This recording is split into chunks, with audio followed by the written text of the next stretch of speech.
Natan Pathian Hmangaihna Ropuizia di la kanun salenga kan chang kan Bible chang shiat lar tak Johana bungthum chang somparuka chuan Pathian in khovel hmangai emema chuti chuan fapamal nei chun min pe a zaina hian kan chat wangte kan fel wangte ni hau lawin Pathian in min hmangai emem wang zokin afapamal nei chun min pe a eng ang pon han fel viau angin in ngai maila kan fel tak tak thei don chuang lawa Pathian hmangai na te Pathian khongai na te Pathian fel na te zokhian min lo khu moi le china Pathian hi kan thei top chu a hmangai mai tur kan ni te kan thei top chu a khongai rongbol na thoka kan tling lo chung chunga ama kan nai hian Pathian in min lo nai zok china ni ti kha kazai mai kan soidu ni e Pathian fakle choi moi nan kan la nange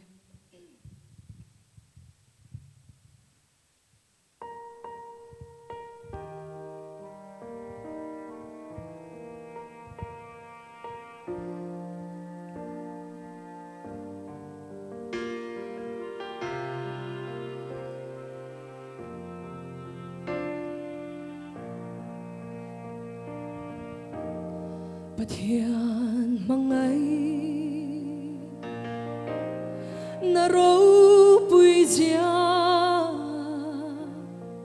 thule lai ashil seng lo van ai sa o zao zia Xuân mun thim ber po a theng zo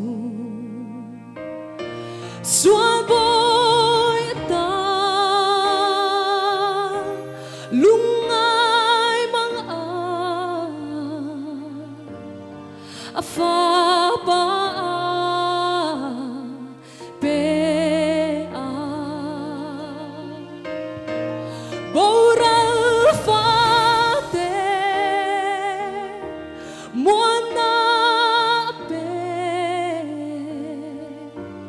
An xua lang ai đam ta và thu kem và na e Pathian Hmangaihna chu cha tuan bo Chuai don ne angel varde ha chu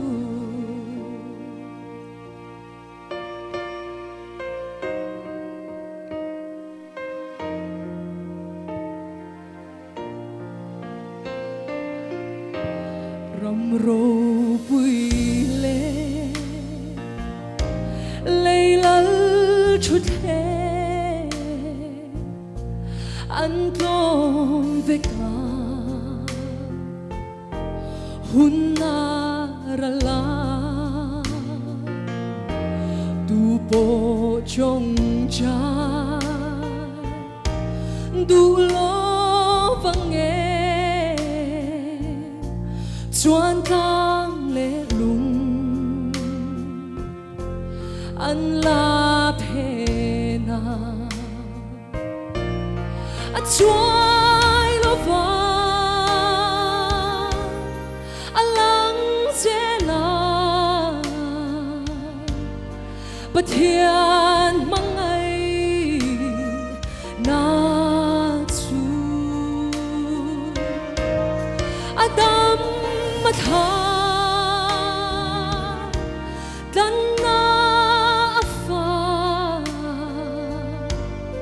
angel varde ha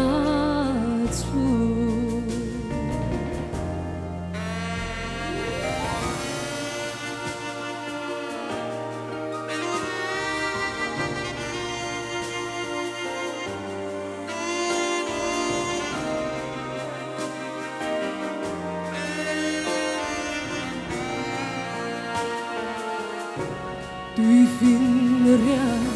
gió lâu tuy chẳng sẽ giặc na ta thinh ra tin re lệ kha phê ca van thi chẳng sẽ giặc tu ta chuan mi tin re Hmangaihna buông đô đi la căng dấu nghe nghe lên tốt lâu lại tốt lâu chiều sáng choa lô nghe và thu em và em Pathian Hmangaihna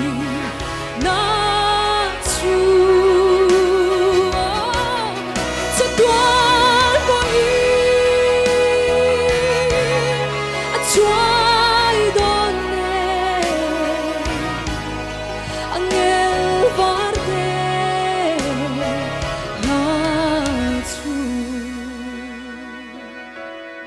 anh em var đê la chu